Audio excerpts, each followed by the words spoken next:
ያኔ እንኳን የፋኖ አደረጃጀት ከ110 በላይ የፋኖ አደረጃጀት ነበረ። ያ ማለት በየአውራጃው በየአካባቢው አካባቢ አጠር የሆነ የፋኖ አደረጃጀት በነበረበት ሰዓት እንኳን ለምን የፋኖ ኃይል አንድ አይሆንም የሚሉ መላምቶች ነበሩ። በበርካታ ማህበረሰብ እነዚህ አይነት ጥያቄዎች ይጠየቁ ነበር። ያ ግን እየጠበበ መጥቶ አሁን ያለንበት በተለይም ወደ ሁለት ጤና ይስጥልን። በኢትዮጵያ በተለይም በአማራ ክልል እየተካሄደ ያለው የትጥቅ ግጭት ከጊዜ ወደ ጊዜ መልኩን እየቀያየረ ከቀላል የደፈጣ ውጊያ ወደ ተቀናጀ ወታደራዊ ኦፕሬሽን እየተሸጋገረ መምጣቱን የሚያሳዩ መረጃዎች እየወጡ ናቸው። የዚያኑ ያክል ደግሞ የትግል መስመር ያለያያቸው ርዕዮተ ዓለም የነጣጠላቸው ኮሎኔሎች፣ ካፒቴኖችና ሌሎች የሰራዊቱ አባላት እጃቸውን ለመንግስት እየሰጡ ናቸው። እጃቸውን ለመንግስት ከሚሰጡ ኮሎኔሎች መካከል ዛሬ ረፋዱን ለመንግስት እጁን ሰጥቷል የተባለው ኮሎኔል ፋንታውን ሞሀቤ አንደኛው ነው። ሰሞኑን የአማራ ፋኖ በሸዋዝ የህዝብ ግንኙነት ኃላፊ ሻለቃ አበበ ሙላቱ በሰጡት መግለጫ በክልሉ ታይቶ የማይታወቅ እጅግ አሳሳቢ የሰብአዊ መብት ጥሰቶች፣ ክስተቶች መመዝገባቸው ተመላክቷል። ምንም እንኳን በአማራ ህዝብ ላይ መሰል ሰብአዊ መብት ጥሰቶችና ክስተቶች በተለይ በፌዴራል መንግስቱ ሰራዊቶች ቢፈጸሙም እጃቸውን የሚሰጡ የፋኖ ኃይሎች ቁጥርም እየተበራከተ ነው። በተለይም በይፋትና ጥሙጋ አካባቢዎች በወንድ ህፃናት ላይ ተፈጸመ የተባለው ወሲባዊ ጥቃት በጦርነት ታሪክ ውስጥ የጭቃኔን ጥግ ያሳየ ነው ሲሉ ይከሳሉ። በሌላ በኩል የፋኖ ኃይሎች በጎንደርና በወሎ ግንባሮች በተናጠል ሳይሆን በቅንጅት ከተሞችን የመቆጣጠርና የመንግስትን ኃይሎች እንቅስቃሴ የመግታት አቅም መፍጠራቸውንም ተገልጿል። ይህ ጉዳይ ከወታደራዊ ሳይንስ አንጻር ሲታይ ምን ትርጉም አለው? አንድ የትጥቅ ትግል ከተበታተነ አደረጃጀት ወደ ማዕከላዊና ቀጠና አዛዥነት ሲሸጋገር በመሬት ላይ ያለው የኃይል ሚዛን እንዴት ይቀየራል? በተመሳሳይ ያገዛዙ ኃይሎች እየወሰዱት ነው የተባለው እርምጃ በዓለም አቀፉ የጦር ታሪክ እስከ ኦርችድ አርዝ ፖሊሲ ወይም የማራቆት ስልት ተብሎ ከሚታወቀው ስትራቴጂ ጋር እንዴት ይገናዘባል? መንግስት ስለ ግጭቱ መነሻ የሚያቀርበው የፖለቲካ ትርክትና በፋኖ በኩል የሚሰጠው ምላሽ በፖለቲካ ሳይንስ እይታ እንዴት ይታያል? በዛሬው ቆይታችን የሻለቃ አበበን ሪፖርት የኮሎኔል ፋንታውን ሞሀቤን እጅ መስጠት መሰረት በማድረግ ጉዳዩን ከስሜት በጸዳ መልኩ ከዓለም አቀፍ ተሞክሮዎች ጋር እያነጻጸርን በጥልቀት እንተነትናለን። አብራችሁን ቆዩ። ወደ ወታደራዊ ገጽታው እንለፍ። ሻለቃ አበበ በሪፖርታቸው ላይ እንዳነሱት በጎንደር ናደው ብርጌድና በወሎ አፋሃድና ፋባሃ ጥምረት የተወሰዱ እርምጃዎች የፋኖን ወታደራዊ እድገት የሚያመላክቱ ናቸው። በደልጊት በጨዋሂትና በዳውንት ኩርባ ከተማ የተመዘገቡት ወታደራዊ ድሎች የሚያሳዩት የፋኖ ኃይሎች ከምታና ሽሽ ወደ ታክቲክና ወደ ቦታ መያዝ ታክቲክ ምዕራፍ እየተሸጋገሩ መሆናቸውንም ያመላክታሉ። ይህንን ሁኔታ ከዓለም አቀፍ ተሞክሮ ጋር እያነጻጸር ነው በቻይናው የኮሚኒስት አብዮት መሪ ማኦ ዜዱንግ የተቀረጸ የሶስት ምዕራፍ ጦርነት ወይም ዘ ስሪ ፌዝ ኦፍ ዌርፌር ጽንሰ ሐሳብ እንመልከተው።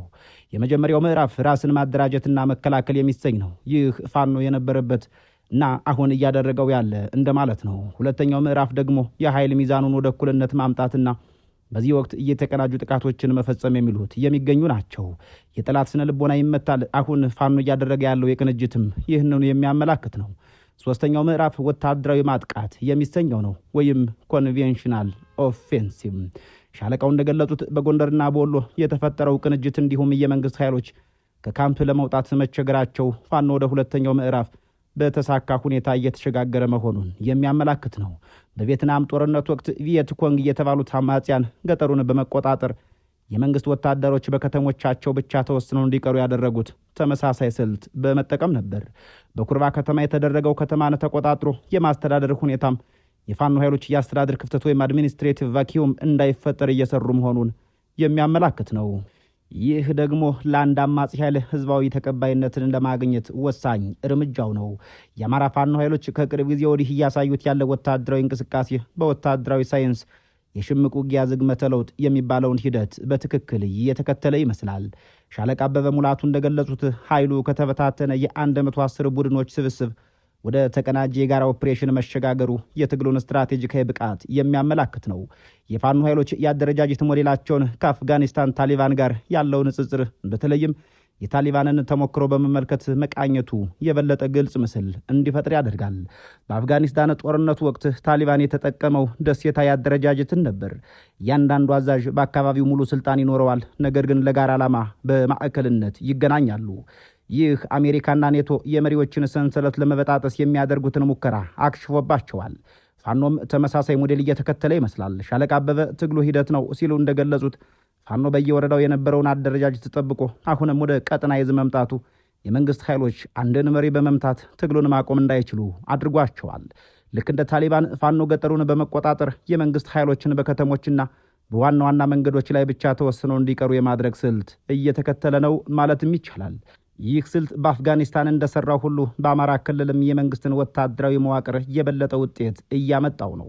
በተመሳሳይ መልኩ በትግራይ ጦርነት ወቅት ቲዲኤፍ የተጠቀመው ዋነኛ ስልት የመንግስትን የሎጂስቲክስ መስመሮች መቁረጥ እንደነበር የሚዘነጋ አይደለም።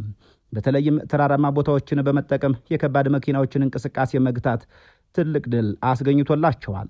የአማራ ፋኖ በተለይም በሸዋ፣ በሰሜን ሸዋ፣ በጎንደርና በወሎ ተራራማ ቦታዎች ላይ የሚያደርገው የደፈጣ ውጊያ ከቲዲኤፍ ስልት ጋር ይመሳሰላል የሚሉት ወታደራዊ ኃይሎችም አቋም አይደሉም።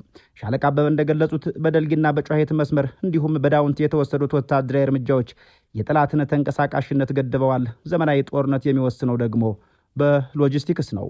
ፋኖ መንገዶችን በመዝጋትና ኮንቮዮችን በማጥቃት የተሻለ ትጥቅ ያለውን የመንግስት ኃይል ትጥቁን እንዳይጠቀምበት እያደረገው ነው። በዚህ ረገድ የፋኖ መልክዓ ምድር አጠቃቀም እጅግ ውጤታማ ተብሎ ሊመደብ የሚችል ነው ይላሉ። በየመን ጦርነት የሳውዲ ጥምር ጦር ፍጹም የሆነው የአየር የበላይነትና ዘመናዊ ጀቶች ነበሩት። ሁቲዎች ግን ይህንን ለመቋቋም የመበተን ስልትና ከመሬት በታች ምሽግ መጠቀምን መርጠዋል። በእርግጥ ይህ ለፋኖ ኃይሎች ትልቁ ፈተና ነው። ሻለቃ አበበ እንደጠቆሙት የድሮን ጥቃት በስፋት እየተፈጸመ ነው።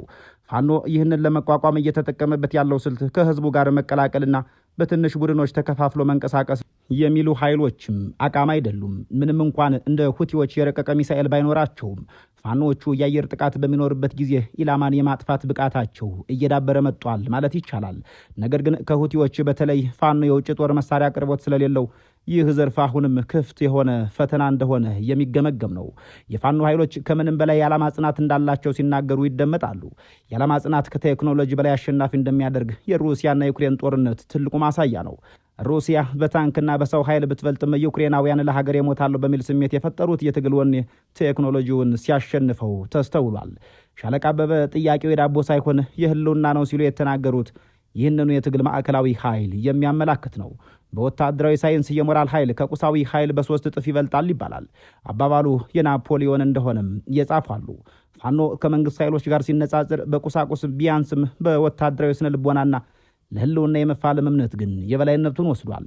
ይህ አርሶ አደሩንና ምሁሩን ያስተሳሰረ የጋራ ዓላማ ለመንግስት ሰራዊት ትልቅ ስነ ልቦና የጫና ፈጥሯል። ከዝግጅት ክፍላችን ጋር ቆይታ ያደረጉ አንድ የቀድሞ ከፍተኛ መኮንን የፋኖ የሽምቅ ውጊያ ውጤታማነት በ3 ደረጃዎች መመዘን ይቻላል። 3ቱም ደረጃዎች አንድም ከፍ ያሉ አንድም ተስፋ ሰጪ ናቸው ይላሉ። የመጀመሪያው ደረጃ ታክቲካል ውጤታማነት ሲሆን የፋኖ ኃይሎች ታክቲካል ውጤታማነት በጣም ከፍተኛ ነው ይሉታል።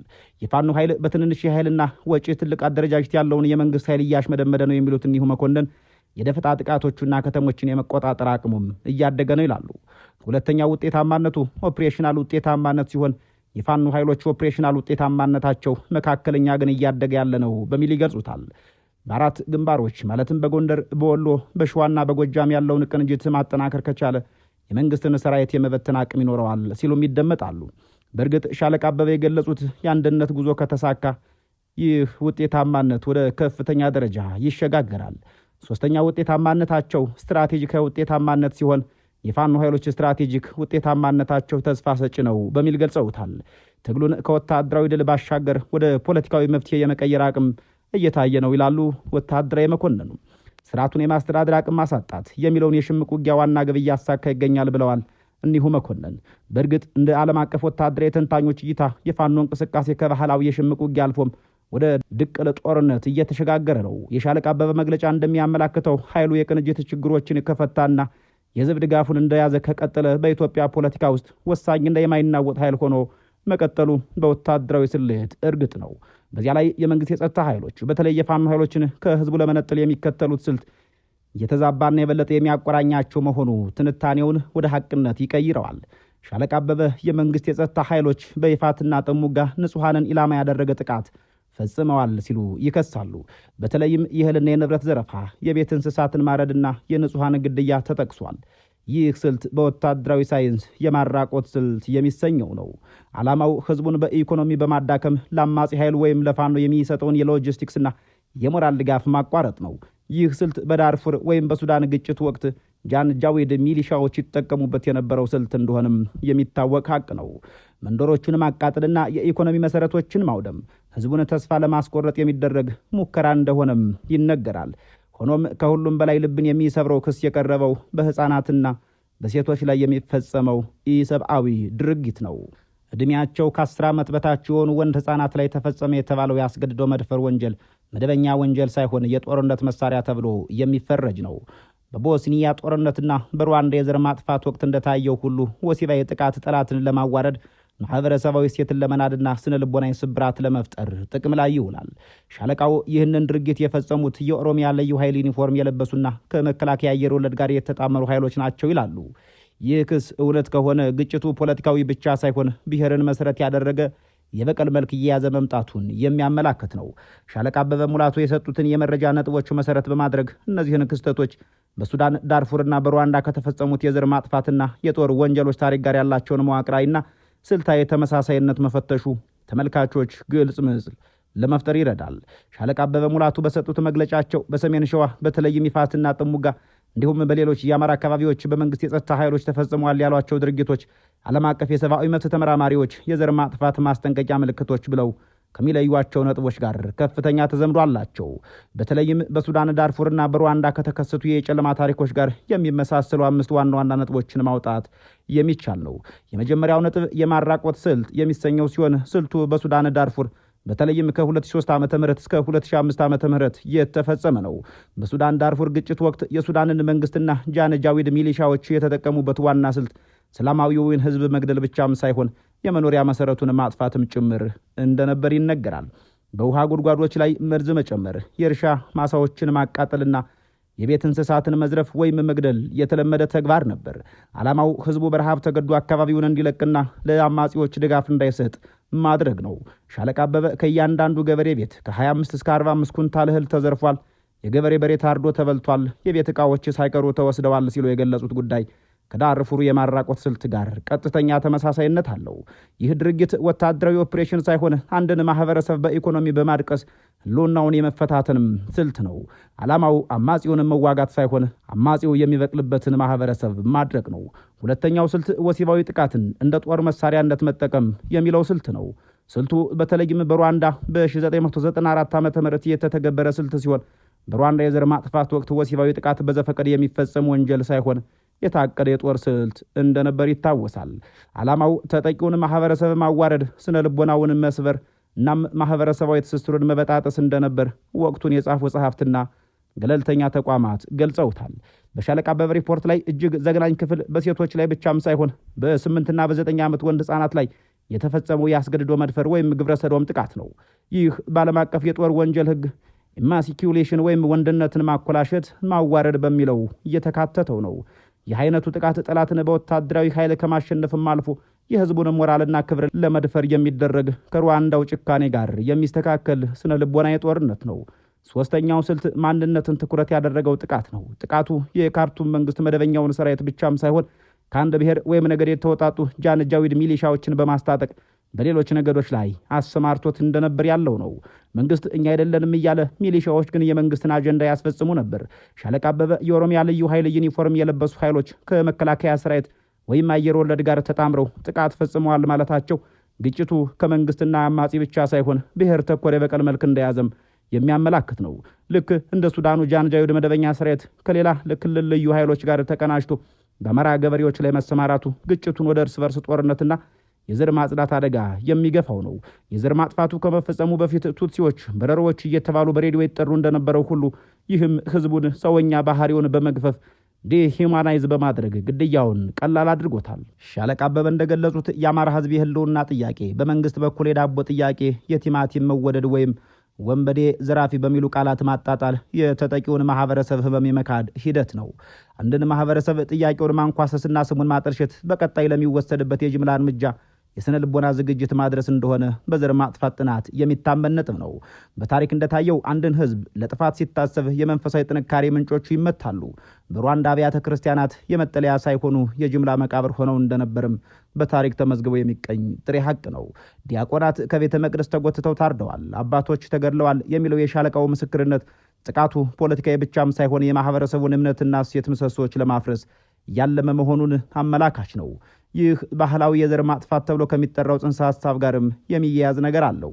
በእርግጥ ሻለቃ አበበ ሙላቱ የሰጡት ዝርዝር መረጃ እውነት ከሆነ በአማራ ክልል እየተካሄደ ያለው ግጭት ከመደበኛ የጸረ ሽምቅ ውጊያ መስመር ወጥቶ ዓለም አቀፍ ሕግን ወደሚጥሱ የጦር ወንጀሎችና በሰብአዊነት ላይ የሚፈጸሙ ወንጀሎች ተሸጋግሯል።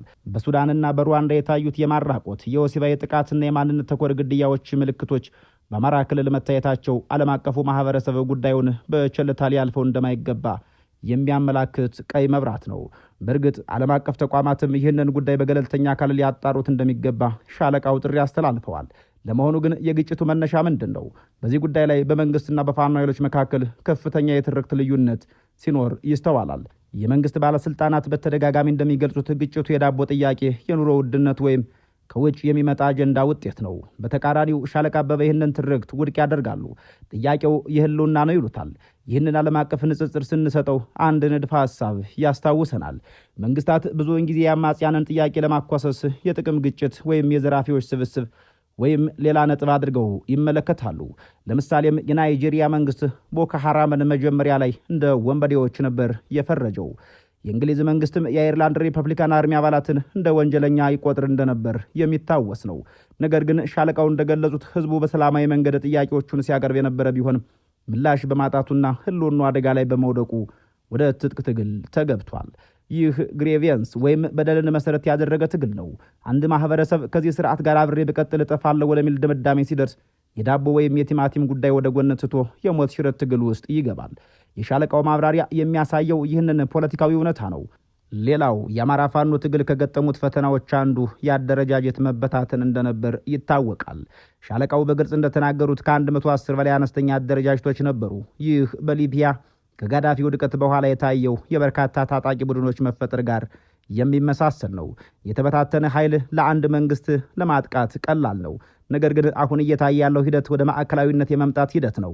ሻለቃው አደረጃጀቶች ወደ 9 ከዚያም ወደ 2 ዋና ዋና ግንባሮች መምጣታቸውንና አሁን ደግሞ ወደ አንድ ጠንካራ ተቋም ለመለወጥ ከጫፍ መድረሳቸውን ይገልጻሉ። ይህ ሂደት ለምን ዘገየ ለሚለው ጥያቄ የፖለቲካዊ ብስለትና መተማመን ጊዜ እንደሚያስፈልግ ምላሽ ሰጥተዋል። በኤርትራ የነጻነት ትግል ወቅት ህወሓትና ሻዕቢያ ያደረጉት የውስጥ ትግልና ውህደት ሂደትም ዓመታትን የፈጀ ነበር። የአማራ ፋኖም ተመሳሳይ ተፈጥሯዊ የትግል ሂደት ውስጥ እያለፈ እንደሆነ መረዳት ይቻላል ይላሉ። ሻለቃው በተለይ የጎንዮሽ ብሽሽቅ ለጠላት በር ከፋች እንደሆነ አስጠንቅቀዋል። በሶሪያ ጦርነት ወቅት የአሳድን መንግስት ለመጣል የተነሱት አማጽያን እርስ በርስ መባላታቸው መንግስት የዕድሜውን ማራዘም ችሏል የሚሉት ሻለቃ አበበ ይህ ታሪክ በአማራ ትግል ውስጥ እንዳይደገም በሀገር ውስጥም ሆነ በውጭ ያለው ደጋፊ ወደ አንድነት እንዲመጣ ጥሪ ያቀርባሉ። በማጠቃለያም ከሻለቃ አበበ ሙላቱ ቃለ ምልልስ የምንወስዳቸው 3 ዋና ዋና ነጥቦች እንዳሉ አስቀድመን ቀዳሚው ወታደራዊ ለውጥ ነው። ኃይሉ ከመከላከል ወደ ማጥቃት፣ ከተበታተነ ወደ ተቀናጀ ኦፕሬሽን ተሸጋግሯል። ይህ ለመንግስት ራይት የሎጂስቲክስና የስነ ልቦና ጫና ይፈጥራል ይላሉ። ሁለተኛው የሰብአዊ ቀውስ ጥልቀት እየጨመረ መምጣቱ ነው። ጦርነቱ በንጹሐን ላይ ያነጣጠረ እጅግ ዘግናኝ የሰብአዊ መብት ጥሰቶችን እያስከተለ ሲሆን ይህ ጉዳይ ዓለም አቀፍ ትኩረትም የሚሻ ሆኗል። ሶስተኛው የፋኖ ትግል የማይቀለበስ ትግል ሆኗል የሚለው ነጥብ ሲሆን የትግሉ መነሻ የህልውና ጉዳይ በመሆኑ የመንግስት ጊዜያዊ እርምጃዎች ወይም የፕሮፓጋንዳ ስራዎች ትግሉን እንደማያስቆሙት ሻለቃው ያረጋግጣሉ። በመንግስት የፕሮፓጋንዳ ስራዎች የሚኮበልሉ ኮሎኔሎች፣ የሚኮበልሉ ካፕቴኖችና ተራ መስመራዊ ወታደሮች ጭምር የፋኖ ኃይሎችን እንቅስቃሴ እንደማይገቱት ይናገራሉ። ሻለቃ አበበ ሙላቱ እንደሚሉት ትግል ሂደት ነው። ይህ ሂደት አልጋ ባልጋ ባይሆንም በመጨረሻ ወደ አንድነት የመጣና ዓላማውን ያነገበ ህዝባዊ ኃይል ማሸነፍ ለማንኛውም መደበኛ ጦር ከባድ ፈተና ነው። ጉዳዩ በውይይትና በፖለቲካዊ መፍትሄ ካልተቋጨ የሀገሪቱ ቀጣይ ዕጣ ፈንታም ውስብስብ ሊሆን እንደሚችል መጠቆም ከባድ አይሆንም። ለአሁኑ በዚህ አበቃን። ሰናኝ ጊዜ ተመኝተን እንሰናበታለን።